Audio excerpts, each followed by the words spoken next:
Hello बच्चों, good afternoon. कैसे हो आप? मैं कुलदीप गौड़ अभिनव साइंस स्कूल की ऑनलाइन क्लास में आप सबका हार्दिक स्वागत करता हूं, आपका हार्दिक अभिनंदन करता हूं। प्यारे बच्चों, कुछ मेडिकल इश्यूज़ के कारण पिछले 2-3 दिन से हमारी क्लासेस जो है वो रेगुलर नहीं हो पाई। ठीक है, मैं कोशिश करूँगा कि अब से हमारी जो क्लासेज हैं वो रेगुलर रहेगी।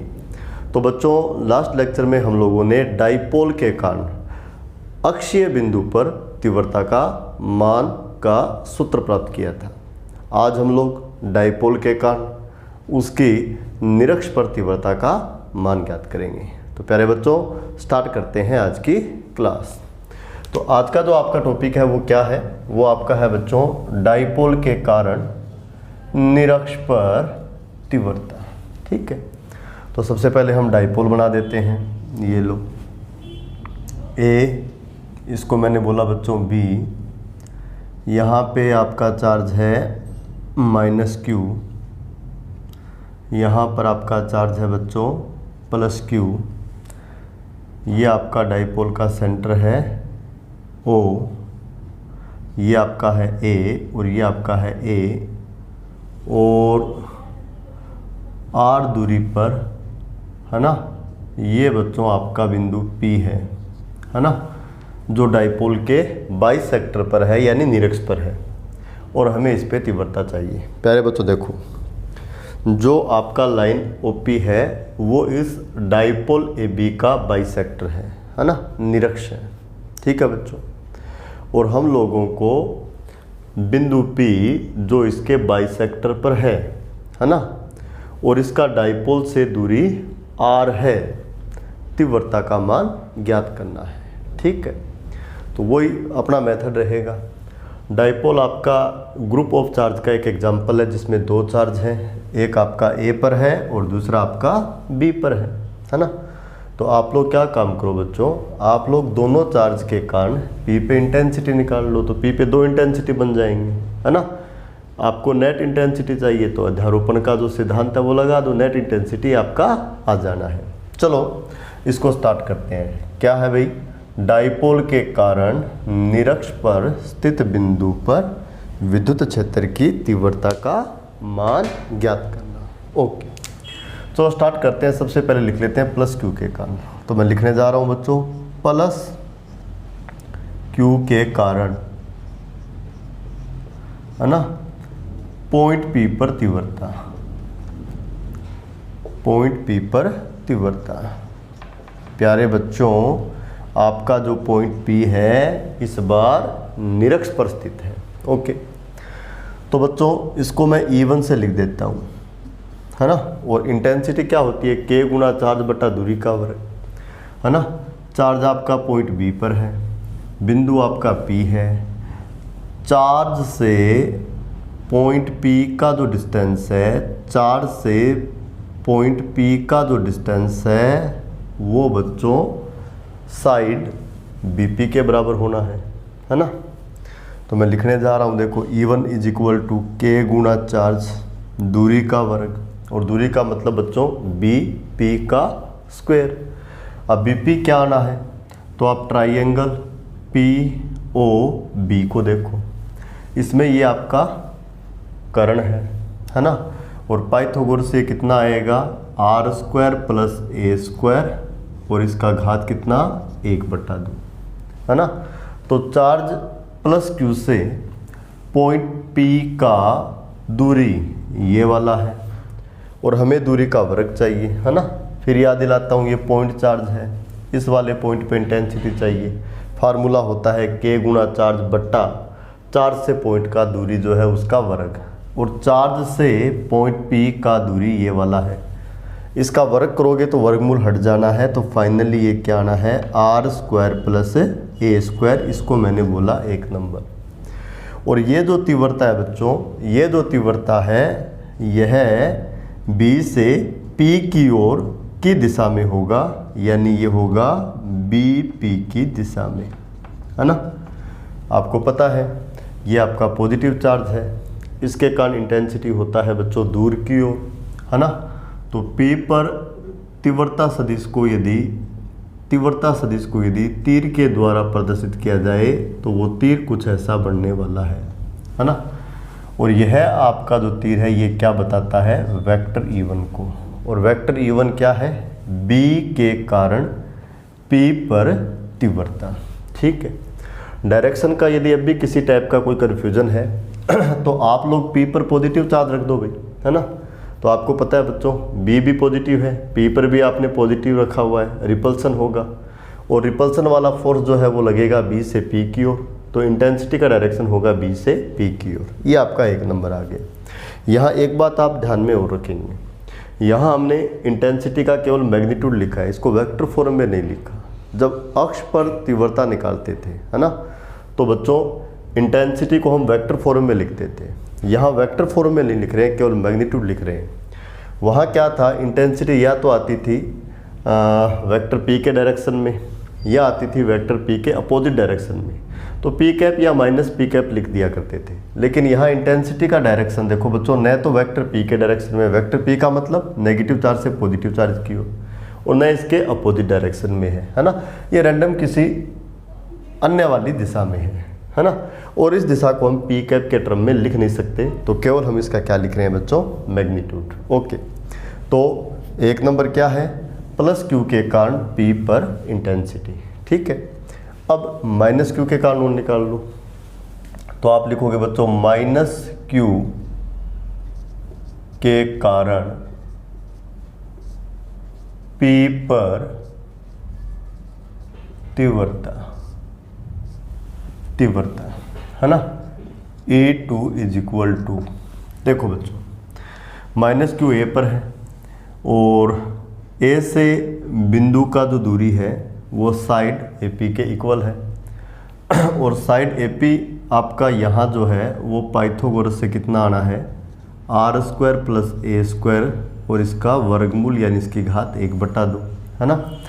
क्योंकि बच्चों ये वाला ट्रायंगल और ये वाला ट्रायंगल, है ना, एक जैसे हैं, है ना। एक भुजा विभिन्निष्ठ है, ये वाली भुजा बराबर है, तो तीसरी भुजा भी बराबर होनी है। पाइथागोरस लगा दो, ये R है ये A है, तो ये आपका कर्ण है इस त्रिभुज का, तो ये बनेगा R² प्लस A² और इसका घात कितना बनेगा 1/2। अब तो कोई दिक्कत रहा ही नहीं। A पर जो पॉइंट चार्ज है ना, उससे बिंदु P का ये दूरी है ना। तो इंटेंसिटी चाहिए तो क्या लिखोगे बच्चों, K गुणा चार्ज। और ध्यान दें ये आपका वेक्टर क्वांटिटी है, जब भी आप वेक्टर क्वांटिटी का मान लिखो, है ना, तो राशियों के चिन्ह छोड़ देते हैं, केवल उनके मैग्नीट्यूड लिखे जाते हैं, है ना। तो भले ही यहाँ चार्ज माइनस Q है, लेकिन जब आप इंटेंसिटी का फार्मूला लिखोगे तो यहाँ इसका मैग्नीट्यूड लिखोगे, यानी चिन्ह छोड़ दोगे, केवल क्या लिखोगे, Q। दूरी का वर्ग, दूरी का वर्ग, दूरी का वर्ग करोगे तो देखो ये वाला आ जाएगा, और इसको मैं बोल देता हूँ 2 नंबर। बच्चों इसका जो डायरेक्शन है वो क्या होगा, तो आंसर है PA की दिशा में। किसकी दिशा में बच्चों, PA की दिशा में। पॉजिटिव चार्ज के कारण इंटेंसिटी होता है दूर की ओर और नेगेटिव चार्ज के कारण इंटेंसिटी होता है पास की ओर। तो बच्चों P पर ये वाला जो इंटेंसिटी है इसको हम वेक्टर E2 से प्रदर्शित करेंगे, है ना, वेक्टर E2 से प्रदर्शित करेंगे, है ना। माइनस Q के कारण इंटेंसिटी माइनस Q चार्ज की ओर होगी, इसका मतलब ये होगी P से A की ओर। फिर भी यदि आपको डायरेक्शन का कोई, है ना, डाउट है तो आप यहाँ पर प्लस वाला चार्ज रख के देख लो, है ना। ये माइनस वाला चार्ज, है ना, इस पर अट्रैक्शन वाला फोर्स लगाएगा, और अट्रैक्शन का मतलब इंटेंसिटी का डायरेक्शन होगा वेक्टर E2 के डायरेक्शन में। तो आप देख रहे हो P पे 2 इंटेंसिटी बन गई, एक तो E1 और एक आपका E2। अब आपको P पर क्या चाहिए बच्चों, नेट इंटेंसिटी। इसका मतलब इन दोनों वेक्टर को आपको ऐड करना है ना। अब यदि आपको E1 और E2 के बीच का एंगल गिवन होता तब तो आप बहुत आसानी से जोड़ देते कि P पर नेट इंटेंसिटी वेक्टर अलजेब्रा से क्या होनी है भाई, √E1² plus E2² plus 2E1 E2 और cos ऑफ, और दोनों के बीच का जो एंगल होता वो लिख देते। थीटा होता तो थीटा लिख देते भाई, सीधी सीधी बात है। यहाँ एंगल गिवन नहीं है, एंगल गिवन नहीं है तो इनको जोड़ने का एक तरीका और है ना।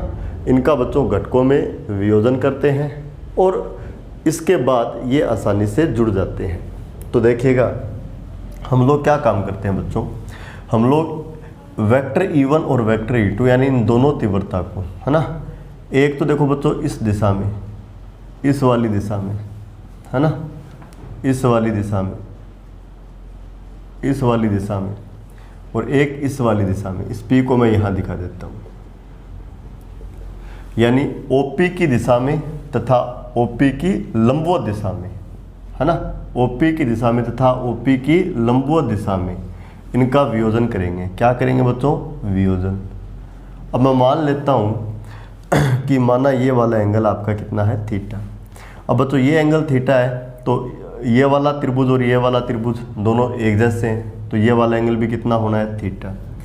अब ये देखिए आपका जड़ बनता है, ये क्या बनता है बच्चों? जड़ बनता है। तो यदि ये वाला एंगल थीटा है तो आपका ये वाला एंगल बोलो कितना आएगा? थीटा। क्या आएगा? थीटा। बच्चों सिमेट्री है, यदि ये एंगल थीटा है तो ये एंगल भी थीटा आएगा। यदि ऐसे आप नहीं समझते हो, ऐसे आप नहीं समझते हो, तो ये वाला एंगल और ये वाला एंगल एकांतर कोण है ना। देखो बच्चों ये वाला लाइन और ये वाला लाइन पैरेलल है और ये वाला लाइन सेम है, तो यदि ये लाइन इसके साथ थीटा एंगल बना रहा है तो यह लाइन इसके पैरेलल वाली लाइन से भी कितना एंगल बनाएगा? थीटा एंगल ही बनाएगा। तो ये वाला एंगल भी थीटा है और ये वाला एंगल भी थीटा है, यदि ये वाला एंगल आपका थीटा है। तो ये आपने एंगल दिखा दिया। अब आप देखो बच्चों वेक्टर E1 और वेक्टर E2 का, एक तो OP की दिशा में, मैं लिख देता हूँ यहाँ कहाँ कहाँ, एक तो बच्चों OP की दिशा में, है ना, और एक बच्चों OP की लंबवत दिशा में, लंबवत दिशा में, है ना। एक तो कहाँ? OP की दिशा में और एक OP की लंबवत दिशा में, है ना। इनका घटकों में वियोजन करते हैं बच्चों। तो सबसे पहले देखो वेक्टर E1 के कंपोनेंट लेते हैं। ये एंगल थीटा है, थीटा की ओर वाला इसका जो कंपोनेंट है वो आएगा E1 कोस थीटा, और जो परपेंडिकुलर वाला कंपोनेंट है वो क्या आएगा? E1 sine theta. इसका तो वियोजन हो गया। अब वेक्टर E2 के कंपोनेंट ले लो। ये वाला एंगल थीटा है, तो थीटा की ओर वाला जो कंपोनेंट है वो तो आएगा E2 कोस थीटा, और जो परपेंडिकुलर वाला है वो क्या आएगा? E2 sine theta. ओके, तो बच्चों देखो E1 और E2 के आपने कंपोनेंट ले लिए, आपने घटक ले लिए। अब इनको जोड़ देते हैं। तो बच्चों आप लोग देखो E1 साइन थीटा और E2 साइन थीटा दोनों मैग्नीट्यूड में सेम है। आप E1 देखो, E1 देखो KQ बट्टा R square plus A square. आप E2 देखो KQ बट्टा R square plus A square. यानी बच्चों E1 तथा E2 देखो बच्चों बराबर है, बराबर है, तो E1 साइन थीटा तथा E2 साइन थीटा भी बराबर होंगे। तो ये दोनों परिमाण में समान है बच्चों। OP की दिशा वाले जो कंपोनेंट है वो परिमाण में क्या है? समान, और दिशा में क्या है? विपरीत। तो ये एक दूसरे को क्या कर देंगे? निरस्त कर देंगे। तो बच्चों P पर केवल OP के लंबवत दिशा वाले घटक बचेंगे, यानी एक घटक बचेगा आपका E1 कोस थीटा और एक घटक आपका बचेगा E2 कोस थीटा। दोनों सेम डायरेक्शन में है, दोनों के बीच एंगल कितना है? 0, एंगल 0 है।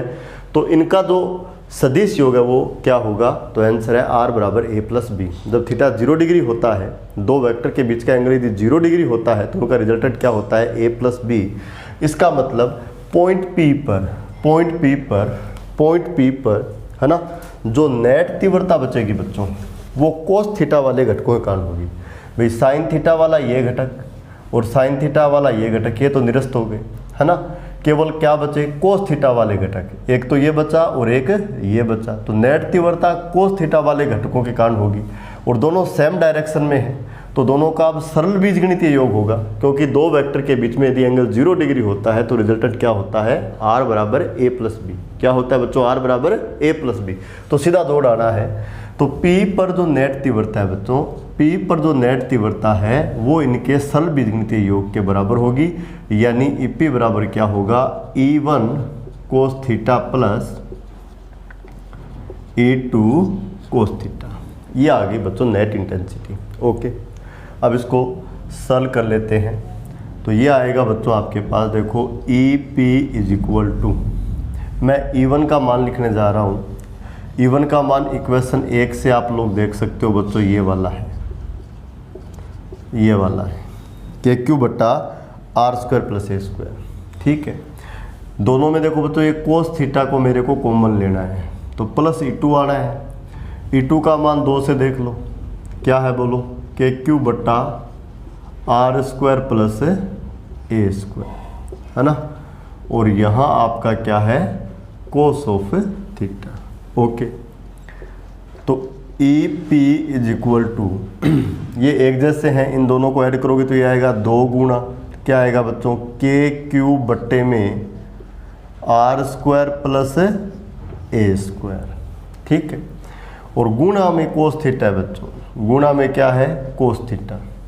तो आप लोग समकोण त्रिभुज कौन से वाला लें, ये ले लें POB, समकोण त्रिभुज POB में देखो, POB में किसका मान निकालो आप, कोस थीटा का।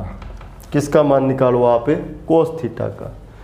और बच्चों कोस थीटा का जो मान है वो होता है आधार बटा कर्ण। क्या होता है, आधार बटा कर्ण। तो आधार तो है आपका a और कर्ण आपका है R square plus A square की घात 1/2। तो ये क्या बनेगा, a बट्टा R square plus A square और इसकी पावर कितनी बन जाएगी, 1/2। चलो कोस थीटा का मान रख दो भाई, कोस थीटा का मान रख दो, ये आएगा a डिवाइडेड बाय क्या आएगा बोलो, R square plus A square और इसकी घात कितनी आ जानी है, 1/2। ठीक है, अब इसको हम लोग बच्चों सरल कर लेते हैं, इसको हम लोग सरल कर लेते हैं। हाँ भाई, इसको हम लोग सरल कर लेते हैं। तो ये क्या आता है देखो, ये आएगा आपके पास E P is equal to, देखो क्या आता है ना। मैं लिख रहा हूँ देखो 2QA, इसकी जगह लिखा जा सकता है P और गुणा में क्या है K। तो इसको मैं लिख रहा हूँ KP बट्टे में R square plus A square, इसका पावर 1 है, R square plus A square इसका पावर 1/2 है ना। इस पावर का जो बेस है और इस पावर का जो बेस है सेम है, बेस सेम होता है बच्चों, घातें जुड़ जाती है तो बेस लिख देंगे, है ना। घातों को जोड़ोगे यानी 1 + 1/2 तो कितना आ जाएगा बच्चों, 3/2, है ना। बायो वाले बच्चे थोड़ा देख लें इस चीज़ को, इस चीज़ का घात है 1 और इस चीज़ का घात है 1/2। बच्चों दोनों को यदि मल्टीप्लाई करें तो ये आएगा R square plus A square और इसकी घात कितनी आएगी, 3/2। इसको मैं बोल देता हूँ बच्चों इक्वेशन नंबर 3। ठीक है, यहाँ देखें मैंने बच्चों 2AQ की जगह क्या लिखा हुआ है, P, जो डाइपोल का डाइपोल मोमेंटम होता है 2AQ, इसकी जगह बोलो मैंने क्या लिखा हुआ है, P, है ना। तो ये जो इक्वेशन 3 है भाई, ये आपको क्या बताती है, ये इक्वेशन 3 आपको बताती है डाइपोल के कारण, कहाँ बच्चों, निरक्षीय बिंदु पर तीव्रता। क्या बताती है, निरक्षीय बिंदु पर तीव्रता। ओके, अब हम इसका मान अप्रोक्सीमेशन में लिखेंगे। किस में लिखेंगे, अप्रोक्सीमेशन में। इसका मान अप्रोक्सीमेशन में लिखेंगे बच्चों। डाइपोल के लिए कंडीशन होता है ना, जब आप इसका सन्निकट मान लिखते होते हैं एक कंडीशन होता है, याद है ना आपको, क्या कंडीशन होता है डाइपोल में बच्चों, जो आर है ना वो ए के कंपेरिजन में खूब बड़ा होता है ना। R is very very greater than A, है ना। ये वाला जो डिस्टेंस ना, ये वाला डिस्टेंस इस वाले डिस्टेंस की तुलना में बहुत अधिक बड़ा होता है। तो बच्चों यदि आर ए से बहुत बहुत बड़ा है तो आर स्क्वायर जो है वो ए स्क्वायर से बहुत बहुत बहुत बड़ा होगा। और यदि ऐसा है तो R square plus A square का जो वैल्यू है वो आपको आर स्क्वायर मिलना है। क्यों मिलना है, क्योंकि वो तो आर स्क्वायर जो है वो ए स्क्वायर की तुलना में बहुत बहुत बड़ा है। इसका मतलब ये क्वांटिटी आर स्क्वायर की तुलना में नेग्लिजिबल है, और नेग्लिजिबल है तो इसको छोड़ देंगे, है ना। नगण्य है तो छोड़ देंगे, है ना। जोड़ पे कोई इफेक्ट नहीं डालना, इसको नहीं डालना, तो R square plus A square आपको क्या मिलना है, आर स्क्वायर। तो आपका जो इक्वेशन 3 है बच्चों, आपका जो इक्वेशन 3 है उसमें आप ये सैनिकट मान रख दो, ये अप्रोक्सीमेशन वैल्यू लिख दो, R square plus A square, इसकी जगह आप क्या लिखोगे, आर स्क्वायर। चलो मैं लिख देता हूँ आर स्क्वायर, फिर उसके ऊपर जो घात है वो कितनी है बच्चों, 3/2। ओके, यहाँ से आपको मिला E P is equal to K P और बट्टे में ये r² का घात 3/2 है। पावर की पावर मल्टीप्लाई हो जाती है। तो बच्चों 2 एक पावर तो r का कितना है 2 और एक r का पावर कितना है बच्चों 3/2, तो दोनों मल्टीप्लाई हो जाने हैं। तो देखो बच्चों 2 को आप 3/2 से मल्टीप्लाई करोगे तो 2 तो आपका कट जाना है, पावर आपका कितना बचना है 3। तो यहाँ r का घात बोलो कितना आएगा 3, और इसको मैं क्या बोलूँगा बच्चों 4 नंबर। और ये जो रिजल्ट है ना, ये बच्चों बिंदु P पर ये जो आपका डाइपोल AB है इसके कारण इंटेंसिटी है, इसके कारण तीव्रता है ना। तो भाई मैं लिखने जा रहा हूँ कि समीकरण 4 डाइपोल के कारण, किसके कारण बच्चों डाइपोल के कारण। बोलो बच्चों ये अक्षीय बिंदु पे तीव्रता है या निरक्षीय बिंदु पर? निरक्षीय बिंदु पर। डाइपोल के कारण निरक्षीय बिंदु P पर तीव्रता है, निरक्षीय बिंदु P पर तीव्रता है। तो याद कीजिए अक्षीय बिंदु पे तीव्रता कितनी आई थी? वो आई थी 2kp/r³। कितनी आई थी? 2kp/r³, है ना। जबकि ये कितनी आई है kp/r³, यानी जस्ट उसकी हाफ आई है, यानी जस्ट उसकी आधी आई है। अक्षीय बिंदु पे कितनी आई थी 2kp/r³, है ना। जबकि यहाँ कितनी आ रही है kp/r³, यानी जस्ट उसकी कितनी आ रही है हाफ आ रही है। तो बच्चों निरक्षीय बिंदु पे जो तीव्रता है ना, समान दूरी के लिए अक्षीय बिंदु पे जो तीव्रता होती है उसकी आधी होती है, निरक्षीय पर अक्षीय की तुलना में आधी होती है यदि दूरी समान रहे। यानी अक्षीय बिंदु का दूरी कितना होना चाहिए डाइपोल से r, और निरक्षीय बिंदु का भी डाइपोल से दूरी कितना होना चाहिए r। उस स्थिति में ये चीज़ लागू होती है। तो आपको ये याद रखना है कितनी आ गई बोलो kp/r³। कितनी आ गई kp/r³। अब देखो बच्चों इसको वेक्टर फॉर्म में लिखना है, यानी आपको डायरेक्शन दिखाना है। आपको क्या दिखाना है? डायरेक्शन। तो बच्चों EP = बोलो क्या आया है मैग्नीट्यूड kp/r³। वेक्टर फॉर्म में लिखना है तो यहाँ यूनिट वेक्टर आना है, और यहाँ जो यूनिट वेक्टर आएगा वो आएगा बच्चों -p। क्या आएगा बच्चों -p। और इसको बोल देता हूँ बच्चों 5 नंबर। क्या बोल देता हूँ 5 नंबर। ये निरक्षीय बिंदु पर तीव्रता हो गई सदिश रूप में।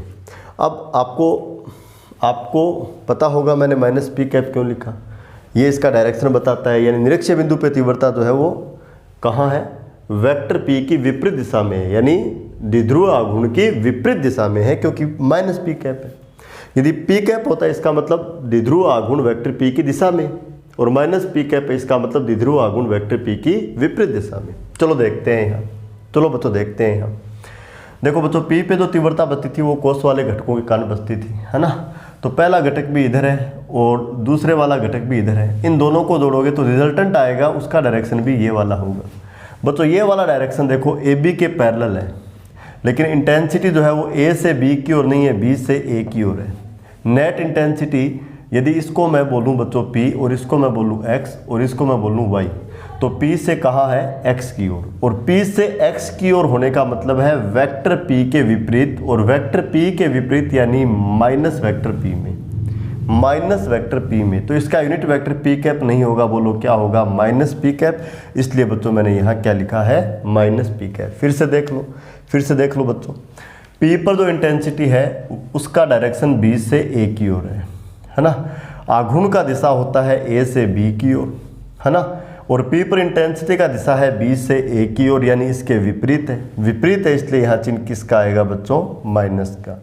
तो समीकरण 5 बोलो क्या बताता है? निरक्षीय बिंदु पर तीव्रता के मान को बताता है। किस रूप में बच्चों? सदिश रूप में। तो अक्षीय बिंदु पर तीव्रता होती है आघूर्ण की दिशा में। कहाँ होती है? आघूर्ण की दिशा में। और निरक्षीय बिंदु पर तीव्रता होती है बच्चों आघूर्ण की विपरीत दिशा में। कहाँ होती है? विपरीत दिशा में। अब एक चीज देखो, कई बार इस प्रकार का सवाल पूछ लेता है कि डाइपोल के कारण समान दूरी के लिए अक्ष पर तथा निरक्ष पर तीव्रता का अनुपात होता है, यानी Ex/E निरक्ष। तो बच्चों Ex कितना होता है? तो आंसर है 2kp/r³, है ना। ई निरक्ष कितना होता है, तो आंसर है बच्चों Kp/r³। इन दोनों का अनुपात यदि ज्ञात करोगे तो Kp/r³ से Kp/r³ तो कट जाना है। बोलो कितना आना है, 2/1, यानी अनुपात कितना होगा, 2:1। यानी निरक्ष और अक्ष पर तीव्रता की यदि तुलना की जाए तो अक्ष पर तीव्रता निरक्ष की जो तीव्रता होती है उसकी डबल होती है। कितनी होती है, डबल होती है, यानी 2:1। यानी बच्चों कितना, 2:1। तो ये आपको याद रखना चाहिए। अक्ष पर तीव्रता कितनी होती है भाई अक्ष पर तीव्रता कितनी होती है भाई, 2 Kp/r³, और निरक्ष पर कितनी होती है भाई, Kp/r³। Kp/r³। चलो आपको एक चीज़ बताता हूँ, ये तो हम लोगों ने कैलकुलेशन किया था, है ना। बिना कैलकुलेशन के आपको एक बात बताता हूँ, देखो आपको ध्यान में रखना चाहिए। जैसे बच्चों मान लो आपको एक डाइपोल दे दिया मैंने, ऐसे आपको मैंने एक डाइपोल दे दिया, है ना। यहाँ मैंने बिठाया है -q को, यहाँ मैंने बिठाया है +q को, है ना। सबसे पहले मैं इसकी अक्ष बना देता हूँ। ये बच्चों मैंने इसकी अक्ष बना दी। ये इसका देखो क्या है बच्चों, सेंटर, ठीक है। तो इसका बाइसेक्टर बना देता हूँ, यानी इक्वेटर बना देता हूँ। यानी भाई ये तो क्या है बच्चों, निरक्ष। और ये वाला जो मैंने लाइन बनाया ये क्या है, अक्ष। ओके, ये आपका डाइपोल है। ए बी आपका क्या है, डाइपोल। ये कितना है, ए, और ये कितना है, ए। मान लो आपको इंटेंसिटी यहाँ पूछी गई है बिंदु पी पर, है ना। और बिंदु पी का डाइपोल से जो डिस्टेंस है, यानी डाइपोल के सेंटर से जो डिस्टेंस है वो कितना दिया हुआ है, आर। आपको पूछे इंटेंसिटी कितनी होगी, तो आपका जवाब सीधा आ जाना चाहिए 2 Kp/r³, है ना। ये आ जाएगा बच्चों अक्ष पर स्थित बिंदु P पर तीव्रता, है ना। केवल आपको डाइपोल से पॉइंट का डिस्टेंस चाहिए। P तो उसका डाइपोल मोमेंटम होता ही है 2aq। चार्ज आपको दिया हुआ है, किसी एक का मैग्नीट्यूड ले लो और मल्टीप्लाई कर दो 2a से, यानी दोनों चार्ज के बीच की दूरी से। तो ये तो आ गया रिजल्ट। ओके, अब आपको बोले कि इसको प्रदर्शित करो, तो भाई इस प्रकार का आप एरो बना दोगे। चलो इसको मैं E1 लिख रहा हूँ यार। क्या लिख रहा हूँ इसको, E1। अक्ष वाली को क्या लिख रहा हूँ, E1। तो E1 देखो बच्चों इधर हो जाएगा ये, है ना। क्योंकि अक्षीय बिंदु पर तीव्रता आघूर्ण की दिशा में होती है, और आघूर्ण की दिशा होती है बच्चों नेगेटिव चार्ज से पॉजिटिव चार्ज की ओर, यानी ए से बी की ओर। और ये वाला जो डायरेक्शन है वो है ए से बी की ओर, या इसको बोल सकते हैं ए से पी की ओर, या इसको बोल सकते हैं बी से पी की ओर, यानी हॉरिजॉन्टल +x में है, +x में है। यदि आप डायरेक्शन कॉन्सेप्ट से निकालना चाहो तो प्यारे बच्चों यहाँ आप पॉजिटिव चार्ज रख दो। किसी भी पॉइंट पे आपको यदि इंटेंसिटी का डायरेक्शन चाहिए वहाँ पॉजिटिव चार्ज रख लिया करो। तो बच्चों इस पॉजिटिव पर देखो, इसका है रिपल्सन और इसका है अट्रैक्शन, है ना। लेकिन देखो नेगेटिव दूर है, पॉजिटिव नज़दीक है, तो रिपल्सन बड़ा होगा तो यहाँ रखे चार्ज पर इधर धक्का लगना है रिपल्सन के कारण। तो ये इंटेंसिटी का डायरेक्शन आ गया। ओके, चलो मान लो आपको ये बोल दिया कि आपके पास ये R बिंदु है ना, और डाइपोल से इसका दूरी भी कितना है, R। डाइपोल से इसका दूरी भी R है, डाइपोल से इसका दूरी भी R है। ये कौन सा बिंदु है, अक्षीय बिंदु। आपको यहाँ इंटेंसिटी पूछता, इसको बच्चों मैं E2 बोल देता हूँ। ये भी अक्षीय बिंदु है। इंटेंसिटी का मान कैलकुलेट करोगे यही आएगा 2 Kp/r³। दिशा तो आघूर्ण की दिशा में, आघूर्ण का डायरेक्शन होता है ए से बी की ओर। तो यहाँ इस वाले बिंदु पे R ये हो गया, चलो इसको नाम दे देता हूँ S। इस वाले बिंदु पे तीव्रता सदिश को इस प्रकार से दिखाना पड़ेगा। ये आपका वेक्टर E2 है। E1 का दिशा भी देख लो और E2 का दिशा भी देख लो, एक जैसे हैं, दोनों आघूर्ण की दिशा में होते हैं, यानी वेक्टर P के डायरेक्शन में होते हैं, यानी नेगेटिव से कहाँ होंगे, पॉजिटिव की ओर। तो इस डायरेक्शन को चाहे आप A से B की ओर बोलो, या S से A की ओर बोलो, या S से B की ओर बोलो, या S से P की ओर बोलो, एक ही बात है। तो बच्चों ध्यान रखना, जो आपका एक्सियल लाइन होता है उस पर बिंदु चाहे कहीं पर भी हो, इंटेंसिटी का मैग्नीट्यूड तो ये होगा, मैग्नीट्यूड तो बच्चों ये होगा, और डायरेक्शन हमेशा आघूर्ण की दिशा में होगा, यानी नेगेटिव से पॉजिटिव की ओर। यदि आप इसको चेक करना चाहो तो एस पे इंटेंसिटी चाहिए, तो बच्चों मैंने आपको कहा पॉजिटिव रख के देख लो। इसका यानी नेगेटिव का तो इस पर अट्रैक्शन है, पॉजिटिव का इस पर रिपल्सन है।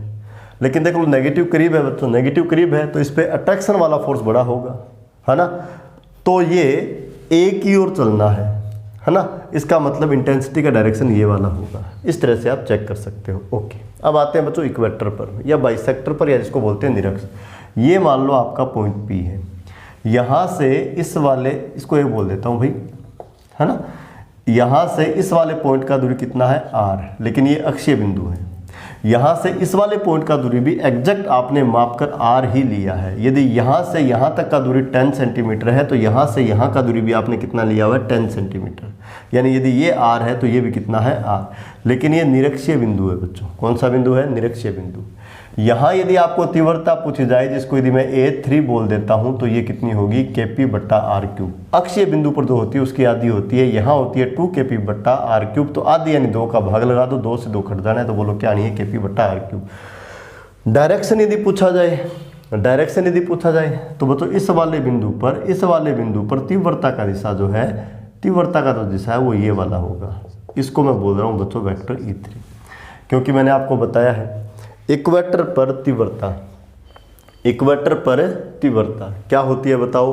आघूर्ण की विपरीत दिशा में, यानी आघूर्ण का दिशा होता है नेगेटिव से पॉजिटिव की ओर, और यहाँ पर डायरेक्शन क्या होगा? पॉजिटिव से नेगेटिव की ओर। इसका मतलब डायरेक्शन होगा ये वाला, है ना। ये क्या है? निरक्षीय बिंदु पर तीव्रता की दिशा। तो याद रखना, अक्षीय बिंदु पर तीव्रता की दिशा कहाँ होती है भाई? अक्षीय बिंदु पर बच्चों तीव्रता की दिशा कहाँ होती है? तो आंसर है अक्षीय बिंदु पर तीव्रता की दिशा होती है आघूर्ण की दिशा में, और निरक्षीय बिंदु पर तीव्रता होती है आघूर्ण की विपरीत दिशा में। ओके, तो ये था डाइपोल की बाइसेक्टर पर विद्युत क्षेत्र की तीव्रता। डाइपोल की बाइसेक्टर पर विद्युत क्षेत्र की तीव्रता। ओके, अब अगला टॉपिक और इस चैप्टर का लास्ट टॉपिक, और ये चैप्टर आपका कंप्लीट हो जाना है। ठीक है बच्चों, और जो हमारा नेक्स्ट क्लास होगा, यानी हमारा जो कल का जो क्लास होगा, उसमें हम लोग इस चैप्टर के न्यूमेरिकल्स करेंगे बच्चों, अंकित प्रश्न करेंगे, है ना। और न्यूमेरिकल ऐसे करेंगे जो बोर्ड एग्जाम के पॉइंट ऑफ व्यू से इम्पोर्टेंट हो, है ना, अच्छे वाले सवाल हो, और यदि वो कर लेते हैं तो पूरे चैप्टर के सवाल आप कर सकें। ऐसे वाले न्यूमेरिकल हम कल की क्लास में करने वाले हैं। ओके, चलो लास्ट टॉपिक क्या है देखिए। लास्ट टॉपिक आपका ये है कि समरूप यानी यूनिफॉर्म विद्युत क्षेत्र में रखे डाइपोल पर कार्यरत बल आघूर्ण,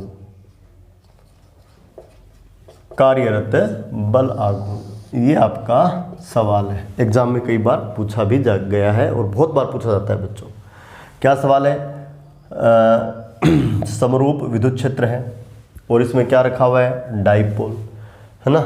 आपको क्या करना है? उस पर बल आघूर्ण का मान ज्ञात करना है। इससे पहले बच्चों मैं आपको एक बात बता देता हूँ।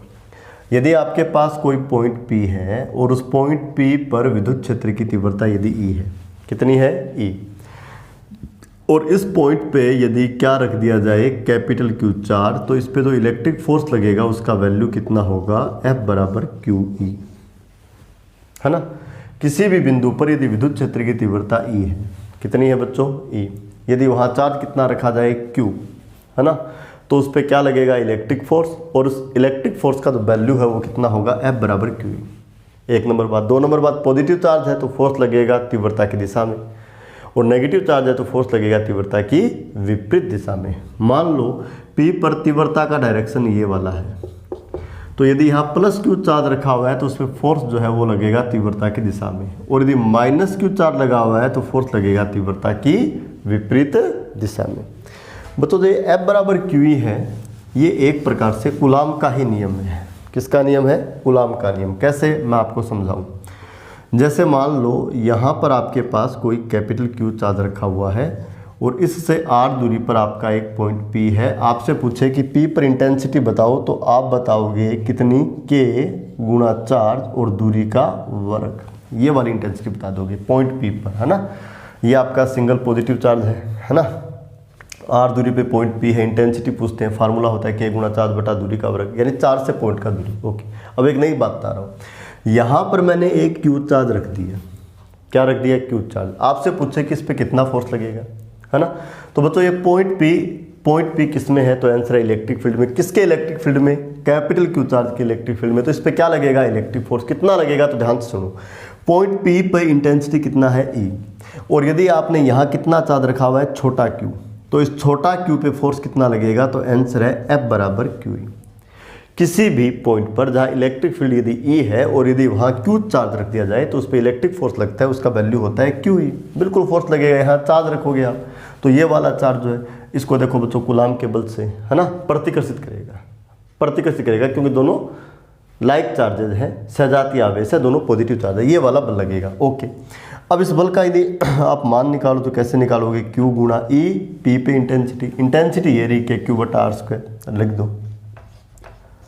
ये ई का वैल्यू रखा है, इसको लिखोगे तो क्या आएगा? ये आ जाएगा के कैपिटल क्यू गुणा स्मॉल क्यू और बट्टे में आपका क्या आ गया? आर स्क्वायर, है ना। ये वाली चीज़ किससे आई है? ये वाली चीज़ किससे आई है? तो आंसर है इससे आई है, क्यू ई से। और ये तो कूलाम का नियम भी है। मैं आपसे पूछूं कि इस पर यह चार्ज कितना फोर्स लगाएगा कूलाम के नियम से, बताओ। तो आप बोलोगे कि F बराबर के दोनों आवेशों का गुणनफल, पहला है कैपिटल क्यू, दूसरा है स्मॉल क्यू, और दोनों के बीच की दूरी का वर्ग। इसमें और इसमें कोई फर्क नहीं है। इसका मतलब F बराबर क्यू ई एक प्रकार से कूलाम के नियम का एक सरल रूप है ना। कूलाम के नियम का एक सरल रूप है। कूलाम के नियम को सरलता प्रदान करने के लिए, कैलकुलेशन को थोड़ी सरलता देने के लिए हम लोगों ने एक मध्यवर्ती भौतिक राशि विद्युत क्षेत्र की तीव्रता परिभाषित की और इस चीज़ को हम लिखने लगे F बराबर क्यू ई से। एक नंबर बात। दो नंबर बात, धनावेश पर बल लगेगा तीव्रता की दिशा में। तो बिंदु P पर जो इंटेंसिटी है उसका डायरेक्शन यदि देखा जाए तो ये वाला पॉजिटिव चार्ज है, डायरेक्शन देखो ये वाला होगा, ये वेक्टर ई। यहाँ धनावेश ही रखा है तो ये रिपेल करेगा तो इस पे बल कहाँ लगेगा? इस पे बल कहाँ लगेगा? जिसका मान ये वाला है, तो आंसर है तीव्रता की दिशा में। धनावेश पर बल कहाँ लगता है? तीव्रता की दिशा में। यदि यहाँ ऋणावेश रख देता तो फोर्स का मैग्नीट्यूड तो सेम आता, बट फोर्स जो है वो तीव्रता के विपरीत दिशा में कार्य करता है, क्योंकि प्लस और माइनस के बीच में अट्रैक्शन होता है, तो ये माइनस को अपनी ओर खींचता। इसके कारण इंटेंसिटी इधर है और इस पर फोर्स इधर है, यानी नेगेटिव चार्ज पर फोर्स इंटेंसिटी के अपोजिट डायरेक्शन में लगता है। तो प्यारे बच्चों, आप लोगों को याद रखना है, क्या याद रखना है? पॉजिटिव चार्ज पर फोर्स लगता है कहाँ बोलो? इंटेंसिटी के डायरेक्शन में। और नेगेटिव चार्ज पे फोर्स लगता है कहाँ? इंटेंसिटी के अपोजिट डायरेक्शन में। चलो अब अपन सवाल हल करते हैं। समरूप विद्युत क्षेत्र में रखे डाइपोल पर कार्यरत बल आघूर्ण। ओके, तो बच्चों इसके लिए मैं एक डाइपोल बना देता हूँ। ये लो जी, मैंने एक डाइपोल बना दिया। ठीक है बच्चों, ये क्या है? माइनस क्यू, इसको बोल दिया ए। यहाँ पर फिर क्या है भाई? प्लस क्यू, इसको मैंने क्या बोल दिया? बी। ये इसका क्या है बच्चों? सेंटर, इसको मैंने क्या बोला हुआ है? ओ। क्या बोला हुआ है? ओ। ये दूरी कितनी है? ए। और ये दूरी बोलो कितनी है? ए। किस में है? यूनिफॉर्म इलेक्ट्रिक फील्ड में, है ना, यूनिफॉर्म इलेक्ट्रिक फील्ड में। तो यूनिफॉर्म इलेक्ट्रिक फील्ड को इस प्रकार से मैंने दिखा दिया, यूनिफॉर्म इलेक्ट्रिक फील्ड को इस प्रकार से मैंने दिखा दिया, इस प्रकार से मैंने दिखा दिया बच्चों। किसको दिखा दिया? यूनिफॉर्म इलेक्ट्रिक फील्ड को। किसको दिखा दिया? यूनिफॉर्म इलेक्ट्रिक फील्ड को। ठीक है, और डाइपोल ए बी इसमें थीटा कोण पे रखा हुआ है। ठीक है, आपका सवाल बन गया। देखो बच्चों, आपके पास एक डाइपोल ए बी है और ये डाइपोल ए बी जो है वो यूनिफॉर्म इलेक्ट्रिक फील्ड यानी समरूप विद्युत क्षेत्र ई में किस कोण पे रखा हुआ है? थीटा कोण पे, है ना। इस डाइपोल पे जो टॉर्क लगेगा यानी जो बल आघूर्ण लगेगा, हमें उसका वैल्यू चाहिए। किसका वैल्यू चाहिए? बल आघूर्ण का। किसका वैल्यू चाहिए? बल आघूर्ण का। तो बड़ा सिंपल है, बड़ा सिंपल है बच्चों। सबसे पहले देखो मैं क्या निकालूंगा यहाँ, सबसे पहले मैं क्या निकालूंगा यहाँ, ध्यान देना बच्चों। सबसे पहले मैं यहाँ निकालूंगा, देखिए, जो आपका डाइपोल का प्लस क्यू चार्ज है, प्लस क्यू चार्ज है, उस पर लगने वाला बल।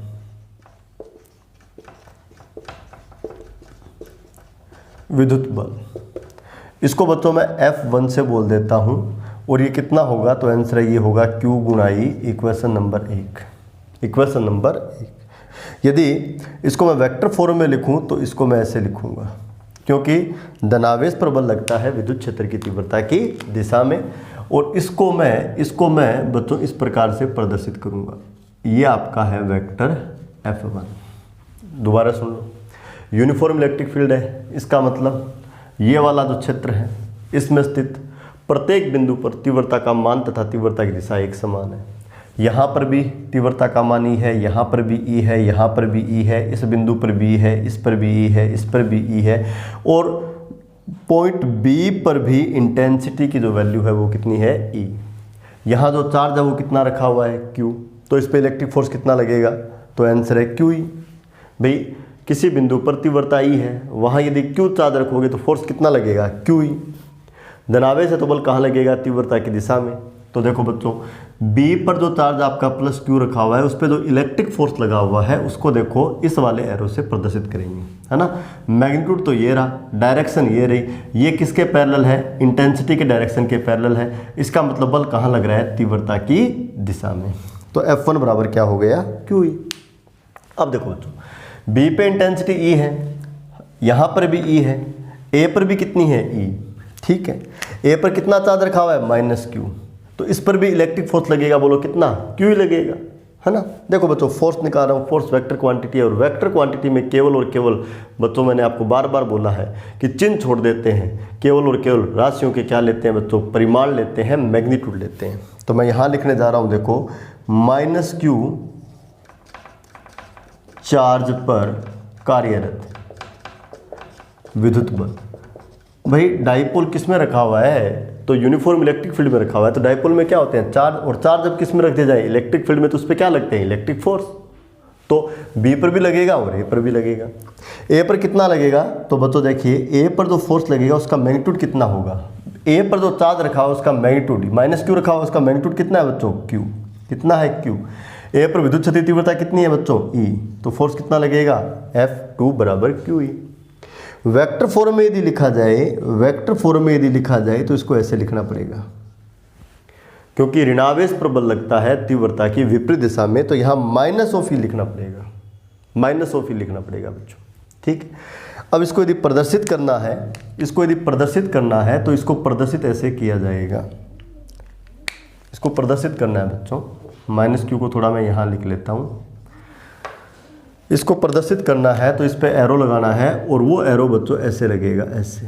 ये आपका देखो वेक्टर F2 है, ये आपका वेक्टर F2 है। ये वाला बल इसके एकदम विपरीत लगेगा, या तीव्रता का डायरेक्शन जो है वो प्लस x है, तो ये वाला फोर्स माइनस x में लगेगा। ये हो गया, और इसको आप ऐसे भी लिख सकते हो, माइनस क्यू गुणा वेक्टर ई। प्लस है तो ये बल तीव्रता की दिशा में है, माइनस है तो ये बल तीव्रता की विपरीत दिशा में। अब बच्चों आप गौर से देखो, डाइपोल पे अब दो बल लगने लग गए हैं, एक तो आपका F1 और एक आपका F2। दोनों देखो परिमाण में एकदम समान है ना। इस फोर्स का मैग्नीट्यूड कितना है, तो यहाँ से निकाल लो, तो मैग्नीट्यूड कितना आएगा बच्चों, QE। इस फोर्स का मैग्नीट्यूड कितना है, तो यहाँ से निकाल लो, बोलो कितना आएगा, QE। यानी परिमाण समान है ना। इसके साथ साथ दिशा विपरीत है, दिशा विपरीत है। जो आपका F1 है वो कहाँ है, प्लस x दिशा में, और जो आपका F2 है वो कहाँ है, माइनस x दिशा में। दिशा विपरीत है, लेकिन बच्चों इनकी क्रिया रेखा भिन्न भिन्न है। जो आपका F2 है, ये जिस लाइन के अलोंग कार्य कर रहा है, जिस लाइन के अलोंग कार्य कर रहा है वो वाला लाइन ये है, और F1 जिस लाइन के अलोंग कार्य कर रहा है, जिस लाइन के अलोंग कार्य कर रहा है वो वाला लाइन ये है। F1 इस रेखा के अनुदिश लग रहा है, F2 इस रेखा के अनुदिश लग रहा है। तो बच्चों दो बल जब परिमाण में समान हो, दिशा में विपरीत हो, लेकिन क्रिया रेखा भिन्न भिन्न हो, तो मैंने आपको बताया हुआ है कि ये किसका निर्माण करते हैं, बल युग्म का। किसका निर्माण करते हैं, बल युग्म का। और बल युग्म के कारण, बल युग्म के कारण क्या लगता है बच्चों, बल आघूर्ण। तो यह जो आपका डाइपोल AB है, यह जो आपका बच्चों डाइपोल AB है, डाइपोल AB है, इस पर बल युग्म कार्य करने लग गया, और बल युग्म के कारण इस पे क्या लगेगा, बल आघूर्ण। क्या लगेगा, बल आघूर्ण। और मैंने आप लोगों को टॉर्क का फार्मूला बताया है। बल आघूर्ण का फार्मूला क्या होता है, तो मैं लिख देता हूं बच्चों। बल युग्म के कारण इस पे जो बल आघूर्ण कार्य करेगा उसका मान क्या होगा, तो वो होता है बच्चों किसी एक बल का परिमाण, किसी एक बल का परिमाण गुणा क्या होता है, दोनों बलों के बीच की लंबवत दूरी। ये बच्चों बल आघूर्ण का सूत्र होता है। ठीक है, आपने 11वीं क्लास में टॉर्क के बारे में पढ़ा है बच्चों। ये टॉर्क का फार्मूला है। टॉर्क का फार्मूला क्या होता है? किसी एक बल का परिमाण गुणा दोनों बलों के बीच की लंबवत दूरी। ओके, तो देखिए बच्चों, जो आपका ये बल आघूर्ण है इसको मैं लिख देता हूँ टो से। तो टो बराबर देखो क्या होगा, किसी एक बल का परिमाण, तो मोड ऑफ F1 ले लो या मोड ऑफ F2 ले लो, है ना। परिमाण तो इक्वल ही है, तो बोलो मैग्नीट्यूड कितना आएगा, QE, गुणा दोनों बलों के बीच की लंबवत दूरी। अब ये लंबवत दूरी कैसे निकालते हैं, इसका तरीका देखो बच्चों। तरीका देखो, दोनों बलों के बीच की लंबवत दूरी कैसे निकालते हैं, ये वाला तरीका देखो बच्चों। ये वाली दूरी देखो, ये फोर्स, ये वाला फोर्स लग रहा है B पर और ये वाला फोर्स लग रहा है A पर। ये वाली दूरी लंबवत नहीं है क्योंकि ये वाला एंगल 90 नहीं है और ये वाला एंगल भी 90 नहीं है, तो ये दूरी लंबवत दूरी नहीं होती। लंबवत दूरी निकालने का तरीका क्या होता है, किसी भी एक फोर्स का जो क्रिया रेखा है उसको आगे या पीछे बढ़ा लो। जैसे मैंने F2 का क्रिया रेखा बनाया हुआ है और इस पर अन्य जो बल बच गया ना, उससे बच्चों परपेंडिकुलर डाल दो। क्या डाल दो, परपेंडिकुलर। क्या डाल दो इस पर, परपेंडिकुलर। ये 90 डिग्री का एंगल है, परपेंडिकुलर, इसको बोल दो बच्चों C। तो यहाँ जो ये BC है ना, BC, ये जो साइड BC है ना, कौन से त्रिभुज की, समकोण त्रिभुज ACB में जो ये BC है, ये कहलाती है दोनों बलों के बीच की लंबवत दूरी। क्योंकि बच्चों ये वाली जो रेखा है, ये वाला जो डिस्टेंस का लाइन है, ये इस वाले फोर्स के डायरेक्शन से, इस वाले फोर्स के डायरेक्शन से कितना एंगल बना रहा है, 90 डिग्री का एंगल बना रहा है ना। और जो ये वाला फोर्स, ये वाला जो फोर्स है, इसका जो क्रिया रेखा है, इसका जो क्रिया रेखा है, ये वाला लाइन इससे भी कितना एंगल बना रहा है, 90 डिग्री का, है ना। तो ऐसे वाला लाइन जो दोनों फोर्स की क्रिया रेखा के परपेंडिकुलर हो, दोनों फोर्स की क्रिया रेखा के परपेंडिकुलर हो, तो उस वाले डिस्टेंस को हम बोलते हैं लंबवत दूरी। तो बच्चों यहाँ AB लंबवत दूरी नहीं है, AC लंबवत दूरी नहीं है, BC लंबवत दूरी है, क्योंकि ये वाला लाइन फोर्स F1 के क्रिया रेखा के भी परपेंडिकुलर है और फोर्स F2 के क्रिया रेखा के भी परपेंडिकुलर है। तो किन्हीं भी बल युग्म के बलों के बीच की लंबवत दूरी चाहिए तो तरीका ये होता है कि एक बल का क्रिया रेखा आगे पीछे बढ़ा लो, है ना, और दूसरे से उस पर परपेंडिकुलर डाल दो, आपके पास लंबवत दूरी आ जाएगी। आप ऐसा भी कर सकते थे, इसकी क्रिया रेखा को बढ़ाते और यहाँ से आप लंब डाल देते, तो ये भी लंबवत दूरी होती। आप देख लो बच्चों, आयत बन रहा है, आमने सामने की भुजाओं की लंबाइयाँ बराबर होती, जो BC आता वही देखो ये वाला आता, कैसे भी निकाल सकते हो। तो यहाँ लंबवत दूरी बोलो क्या आ गई बच्चों, BC। क्या आ गई, BC। अब बच्चों BC का हमें मान निकालना है, तो टो बराबर ये क्या आएगा, QE। और बच्चों जो आपका BC है, जो आपका लंबवत दूरी है, वो आएगा 2a sin थीटा। क्या आएगा, 2a sin थीटा। कैसे आया देखो, ये वाला एंगल थीटा है तो बच्चों ये वाला एंगल थीटा होना है। देखो ये थीटा है तो ये थीटा है ना, लाइन AB, ये वाला और ये वाला लाइन पैरेलल है, तो ये एंगल थीटा है तो ये एंगल भी कितना होना है, थीटा। ये A और ये A है, तो ये जो AB टोटल है, ये AB टोटल है, ये बोलो कितना होगा, 2a। मेरे को BC चाहिए, तो BC चाहिए तो बच्चों समकोण त्रिभुज ACB में BC बटा AB क्या होगा, तो ध्यान से देखना बच्चों, ये वाला एंगल आपका थीटा है, BC बटा AB। थीटा के सामने वाली भुजा जो है वो आपकी लंब होती है ना, और 90 डिग्री के सामने वाली भुजा आपकी कर्ण होती है, और ये आपका क्या है बच्चों, आधार। तो आप क्या निकाल रहे हो, BC बटा AB यानी लंब बटा कर्ण, और लंब बटा कर्ण लाल बटा कक्का से क्या होता है बच्चों, साइन थीटा। तो यहाँ से BC बराबर क्या आएगा, AB गुना साइन थीटा, और AB है डाइपोल के बीच का दूरी, डाइपोल के बीच का दूरी या डाइपोल का लेंथ, डाइपोल के दोनों चार्ज के बीच का दूरी या डाइपोल का लंबाई, बोलो कितना है, ये 2a। तो ये BC क्या आ जाएगा, 2a साइन थीटा। क्या आ जाएगा, 2a साइन थीटा। तो मैंने यहाँ क्या लिख दिया, 2a साइन थीटा। तो दोनों बलों के बीच की लंबवत दूरी आ गई, क्या आ गई बोलो, 2a साइन थीटा। यहाँ से टो बराबर, इसको मैं लिख दूंगा देखो, PE साइन थीटा। क्या लिख दूंगा, PE साइन थीटा, और इसको मैं बोल देता हूँ 3 नंबर। ये आ गया बच्चों टॉर्क। यहाँ मैंने 2AQ को क्या लिख दिया है, P।